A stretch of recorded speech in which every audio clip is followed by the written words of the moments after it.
Oftentimes, we see people at their peak of their success or when they are celebrating in their social media or happy moments in Instagram.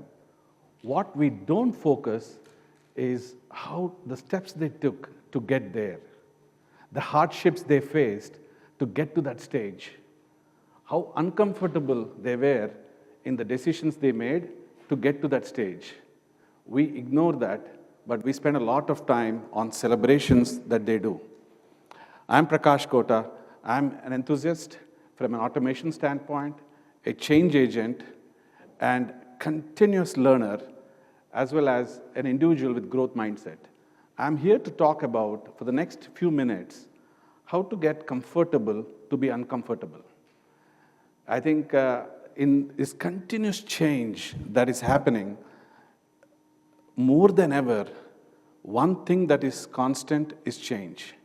And so how to face that and go through is what we're going to talk about. And I'll take you through a journey a few years back, and today we'll do two parallels. One, I'll be vulnerable and talk about myself and my journey last several years. And then we'll also talk about a parallel that I saw in the whole tech industry of what we are seeing in corporate environment. So prior to COVID days, I had global role, going around 38 countries, fortunate to be traveling, visiting teams, customers, partners, learning new cultures, meeting new people, getting a lot of ideas. I get a lot of energy of all of these things. And then during my weekends, this was my usual state, binge watching TV, sipping my coffee, and I stay right below a mountain. I live in Bay Area, by the way, California, Northern California, beautiful mountains surrounding, and I never climbed up the mountain right behind my house, ever, until this date. And so I used to always watch to make sure that the mountain is not moving anywhere, and I felt like mountain was also watching me back, saying, when are you going to come back, come on top of me?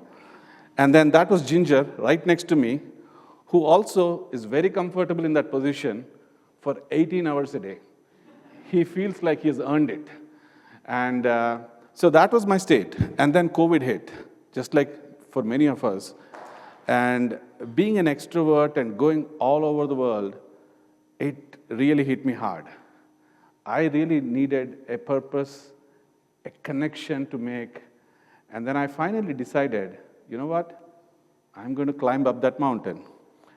And the picture on the left, the first one, is the mountain that I'm talking about. Such a beautiful mountain that it took COVID for me to climb that. And then first few times, it was brutal. It's 3.2 miles up with 2,200 feet elevation. It was hard for me. And mainly it was not tough on my legs, it was tough on my ego, because I didn't want to give up. And I kept going, and putting myself in that uncomfortable shoes. It took over 3.5 hours to climb up that mountain and come back.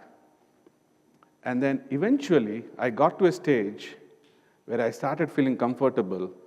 I could do that 2 times in 3.5 hours, consecutively. And so that's what happens. So what happened? What changed? Nothing changed me as a person, but my identity suddenly changed as a person who hikes. And it gave me a lot of confidence and something to talk about to people. And similarly, on the digital world, if you look at it, things were also changing very simultaneously. While I was building up that muscle to hike up, all things were changing around. It took about 16 years, if you remember, for mobile phones to get 100 million subscribers. And then it took about 2.5 years to reach 100 million users in Instagram. And it took 2 months to hit 100 million users using ChatGPT. So the context of this, why am I giving you all these random numbers? Because it's a TED Talk, somebody told I have to give some numbers. So I threw some numbers in. No, it was not for that reason. All I wanted to emphasize was, change is happening much faster than before ever. So if we resist we will actually be holding back, like you will be left behind. We need to embrace change. And sometimes it's easy to tell somebody else to change than putting yourself in that shoes. And it is very uncomfortable to adapt to new things. But as I mentioned, it is very, very important for us all to adapt. All right, now let's go back to my personal journey. I was not done. I had a crazy idea.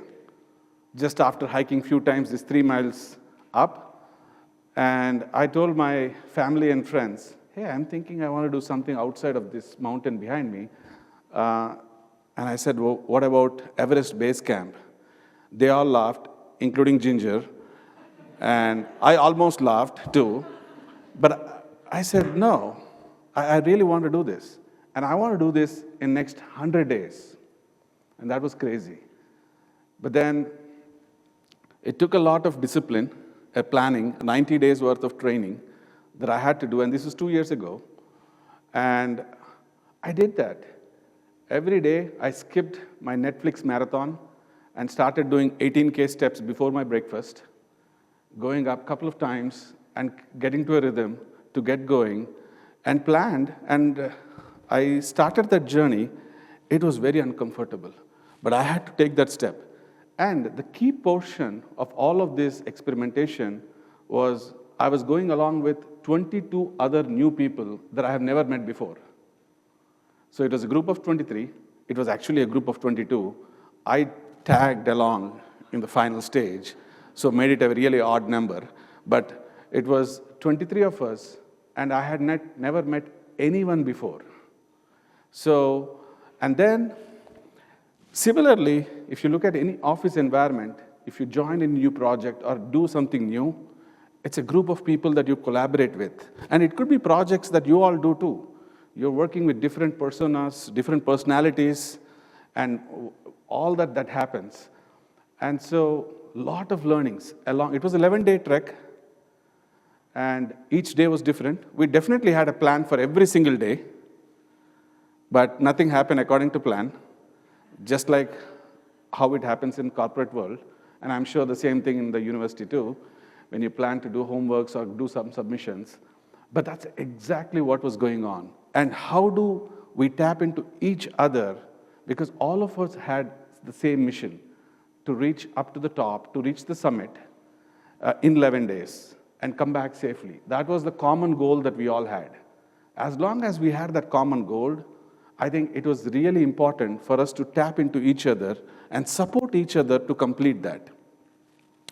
And along the way, there were a lot of obstacles. By the way, these are all real pictures from my trek up there. So, and similarly, and the obstacles were when it is sunny and when we are hiking up, everybody were best in their shoes. But as soon as things changed, suddenly the climate became bad. A lot of people started giving opinions. Oh, we should turn back. We should not do this. We should do that. And people in their stress moments, you can imagine, that's the true character actually comes out in the stressful situations and how they support each other. But I think that's when I identified a set of change makers that come into play. And I'll walk you through each one, and it will actually correlate to all of those things that you see in a corporate world too. So the first one, I would say, in these change makers that I came up with, is dream maker. Somebody has to have this broad vision that says this is impossible to achieve. I think we need such kind of change makers too. Because if it is possible, I'm sure if somebody would have done it. So most of these change makers are somebody who is thinking about or having an audacious vision that sometimes feels ridiculous or cannot be achieved. And then next is merrymaker, and you'll have some folks here who will be like jump into everything that you give an idea, they want to jump in and want to start doing immediately. They want to lean in, they want to champion, they want to rally everybody over and say, let's do it, let's do it. And then there is troublemakers. I think some of you are recognizing yourselves.